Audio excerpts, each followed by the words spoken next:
आज का बाइबल का वचन प्रेरित चरित्र अध्याय 17 वचन 15 और 22 से लेकर अध्याय 18 वचन 1 तक। और आज का सुसमाचार सन यूहन्ना के अनुसार अध्याय 16 वचन 12 से 15। प्रेरित चरित्र अध्याय 17 वचन 15 और 22 से लेकर अध्याय 18 वचन 1 तक। पौलुस के साथी उसे एथेंस ले चले और उसका यह संदेश लेकर लौटे कि जितनी जल्दी हो सके सिलस और तिमोथी मेरे पास चले आए।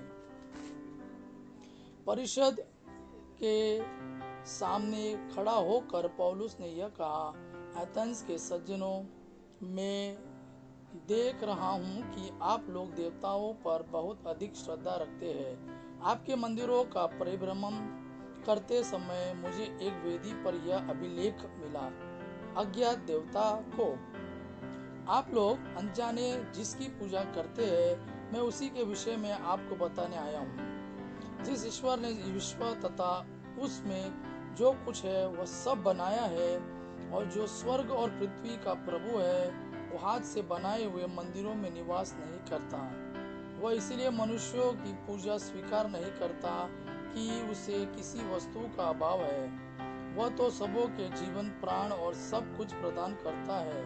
उसने एक ही मूल पुरुष से मानव जाति के सब राष्ट्रों की सृष्टि की और उन्हें सारी पृथ्वी पर बसाया।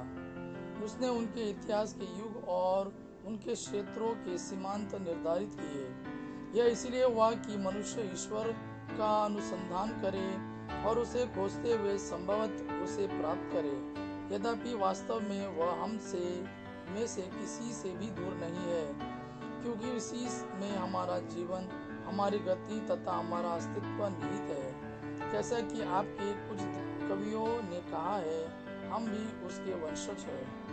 यदि हम ईश्वर के वंशज हैं तो हमें यह नहीं समझना चाहिए कि परमात्मा सोने, चांदी या पत्थर की मूर्ति से सादृश्य रखता है, जो मनुष्य की कला तथा कल्पना की उपज है। ईश्वर ने अज्ञान के युगों का लेखा लेना नहीं चाहा, परंतु अब उसकी आज्ञा यह है कि सर्वत्र सभी मनुष्य पश्चाताप करें, क्योंकि उसने एक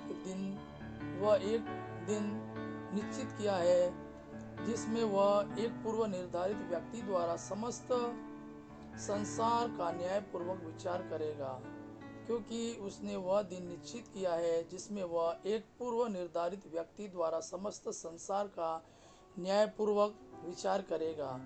ईश्वर ने उस व्यक्ति को मृतकों में से पुनर्जीवित कर सबों को अपने इस निश्चय का प्रमाण दिया है। मृतकों के पुनरुत्थान की चर्चा सुनते ही कुछ लोगों ने उपहास किया और कुछ लोगों ने यह कहा, इस विषय पर हम फिर कभी आपकी बात सुनेंगे। इसलिए पौलुस उन्हें छोड़कर चला गया। फिर भी कई व्यक्ति उसके साथ हो लिए और विश्वासी बन गए, जैसे परिषद का सदस्य दियोनिसियुस, दामारिस नामक महिला और अन्य लोग भी। इसके बाद पौलुस एथेंस छोड़कर कोरिन्थ आया। आज का सुसमाचार सन यूहन्ना के अनुसार अध्याय 16 वचन 12 से 15।